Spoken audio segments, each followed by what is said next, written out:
All righty, here we are with Coach Justin Price. Coach, a great start to the new season last Friday night, wasn't it? Yeah, just really proud of the effort our guys played with, and as we start building and changing the culture of this program into a winning mentality. Great teams and winning cultures find ways to win, and I think that's what we were able to do Friday. And you had every opportunity to win the game big, but you also had every opportunity to lose that game, didn't you?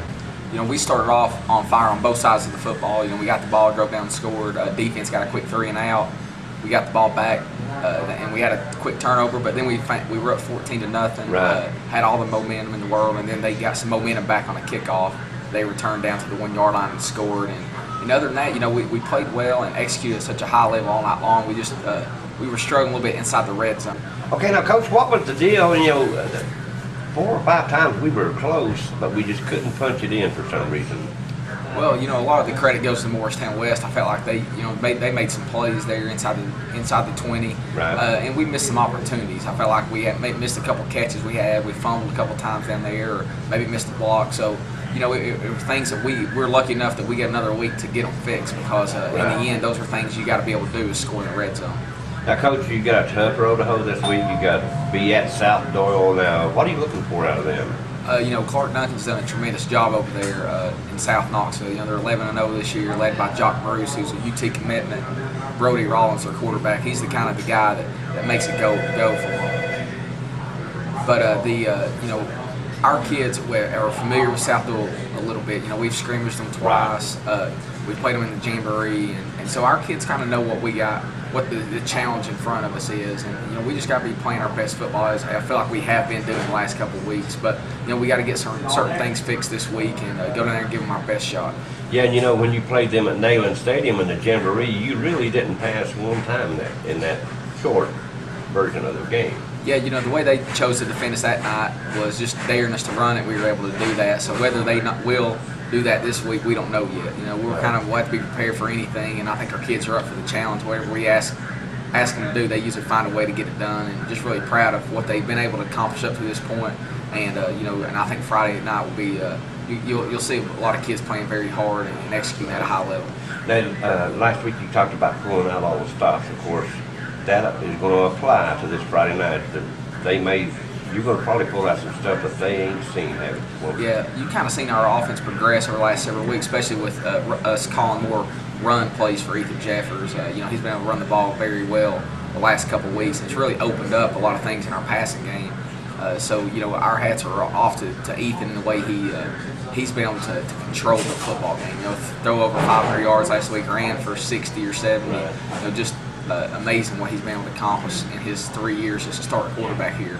And to top it up, what he did last week is going to be hard to do, but I think he can do it.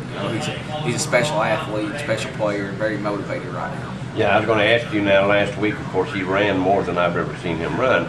Was that by design, or did he just pull the ball down and take off? Well, it was by design. We felt like that the way they were playing defensively, we were going to need to run the quarterback at times to open up some things in the pass. And as you can kind of see as the game went on, we were kind of playing that game a little bit. When they tried to stop the run, we were able to throw it. When they went to defend the throw a little bit more, than Jeffers and Cordell were able to sneak in there and get some tough yards running the football. Now, again, talk about, this is a road game. And right now it's the biggest game you guys have ever played. You're at the same place that you were last year as at Knox West. Talk about the importance of having again, every Cougar fan down there in the stands, and let these boys hear them, cheering for them. I think it's important. I think when we go to South Doyle, they're kind of South Knoxville's football team. And when you cross that river over there, that's South Doyle territory, and they're going to have a good crowd. They've talking to Coach Duncan. It's one thing that he's taking a lot of pride in over there, is getting their community behind their football team. 5 years ago they were 0-10, and I think we were 1-9. So for both teams to be in the situation they are now speaks a lot about the hard work that both programs have put in, and a lot of people invested in it. And we've been fortunate enough to have a lot of fan support and community support in the last 3.5 years. So I expect us to have a big crowd, and our kids deserve it. They've worked hard, for 13 or 14 weeks this season, and continue to play at such a high level. And if you've not seen them in person, it's so fun to watch these guys play. They play so hard. They play motivated and with a chip on their shoulder. It's fun, it's good to watch it on TV, but at the same time, when you can see When you're Trey, there, it's a whole new feeling. You can isn't see it? Trey and Dakota Wilson, Ethan Jeffers, Joseph Evans, these guys in person. It's fun to watch them play. Right. Now, of course, it's the playoffs. It's the biggest game of the year. Everybody's ready to go in this one, aren't they? Yeah, we've had a good week of preparation. Our kids understand what they're playing for now. Last year everything was a little bit new for us. Now they understand what stage we're on, Right. and I think they're ready for it. All righty, Coach. Well, good luck this Friday night, and what do you say we go eat some hot, fresh Papa John's pizza, but we'll be right back with some special guests. Thank you. All right, here we are with Dakota Wilson and Trey Torres. Guys, thanks for being with us. Now, guys, I want you to talk, and, one at a time. Talk about 4 years ago when you guys came in as freshmen.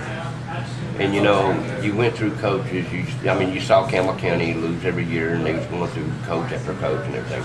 And then the Price brothers came up. What were you guys thinking when you found out that they were hired and they were coming up to coach Campbell County football 4 years ago? You, Trey? Well, we knew who they were, and we knew there was some good coaches, so it really got a lot of the athletes out. Like a lot of basketball players didn't play back then. Right. A lot of people just didn't want to play because we knew it was bad. So I feel like they got a lot of the athletes out that play their sports now. And what do you think? What was you thinking, Dakota? Yeah, it was just the same thing Trey said. I was pretty excited about it. When they come up and started talking, they said a lot of good things. And figured it would work out good, and it did. Yeah. So, but you guys had a lot of trust in those guys because you knew their reps. And the guys before that were there, these basketball players, they wouldn't play for them because they'd probably get hurt, wouldn't they? Yeah. And, they probably couldn't coach that well. All right, now, Trey, I want to ask you, what was you thinking, dude, when the last offensive touchdown you guys scored last Friday night, I'm down in the end zone filming you, screaming at you, find it, baby, find it. Anyway, did the ball seem like it hung up there forever? It did, but I know I just had to beat him deep. I had beat him by a few steps. Yeah, you had had to beat room, so once I caught the ball, I just made sure I was getting in the end zone without anybody tackling me. Yeah, you about stumbled getting there. Yeah. But was the guy behind you? Was he screaming, hollering at you? Or anything? No, he just sort of like tripped. He sort of fell, and then whenever he turned back around, he just tried to dive on my feet. I was gone. But then, you know what, guys? And I told the coaches earlier, I'm more impressed with this team this year, and I love last year's team and everything. But I am impressed with the way you guys have won this year. What do you think has made you guys what you are this year? Because nobody counted you guys. Everybody counted you guys out this year. Oh, they lost all these seniors and everything. They won't be back. But here you guys are. You're still back, and you have a chance to go further than what you did last year. What's your thoughts on that? I mean, we just worked really hard over the off season and stuff, and then during lunch and stuff, being able to watch film on the teams that you're going to play all week, that's helped out a lot. I just feel like we're really mature this year, and it just helps us out a lot. Everybody's focused and dedicated. But now, you hear all these naysayers saying, well, these guys ain't going to do as good as they did last year. They lost, Nick Bailey at linebacker. But here, Dakota, you stepped up and you took his place, man. You've done a great job, little buddy. Thank you. But you know what I'm saying? You guys hear that? You guys use that as motivation, don't you? All righty. Well, guys, we wish you guys best of luck this Friday night, and we'll be down there to support you. All right. Thank you guys for being with us.